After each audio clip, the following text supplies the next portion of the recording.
యాక్చువల్గా హిందీలో ఏంటంటేనండి, అమితాబ్ బచ్చన్ గారి సినిమా జంజీర్ సినిమా దగ్గర నుంచి 1981 లవారి సినిమా వరకు రిలీజ్ నుంచి మించి అన్ని సినిమాలు కూడా మన తెలుగులో ఎన్టీఆర్ గారితో రీమేక్ అయ్యివ్వండి, తిరిగిలేదండి అందులో.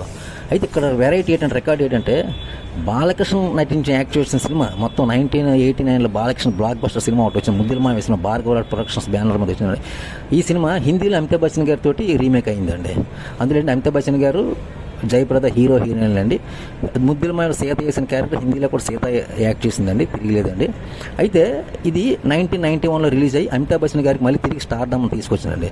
దానికి ముందు రిలీజ్ అయిన సినిమా 1988లో షెహన్షా అనేవ్వండి, అలాగే 1989లో జనవరిలో వచ్చిన గంగా జమున సరస్వతి, తుఫాను, అలాగే 1991 హమ్మో, మై ఆజాద్, ఈ సినిమాలను అట్లా ప్లాఫ్ అండి. మళ్ళీ ఆజ్కర్ సినిమాతో మళ్ళీ అమితాబ్ బచ్చన్ గారికి మళ్ళీ స్టార్డమ్ స్టార్ట్ అయిందండి, తిరిగిలేదండి. అలాగే ఏంటంటే బాలకృష్ణ రీమేక్ సినిమాతో మళ్ళీ హిందీలో అమితాబ్ బచ్చన్ గారు మళ్ళీ స్టార్డమ్ స్టార్ట్ అయింది. యాక్చువల్గా హిందీలో ఏంటంటేనండి, అమితాబ్ బచ్చన్ గారి సినిమా జంజీర్ సినిమా దగ్గర నుంచి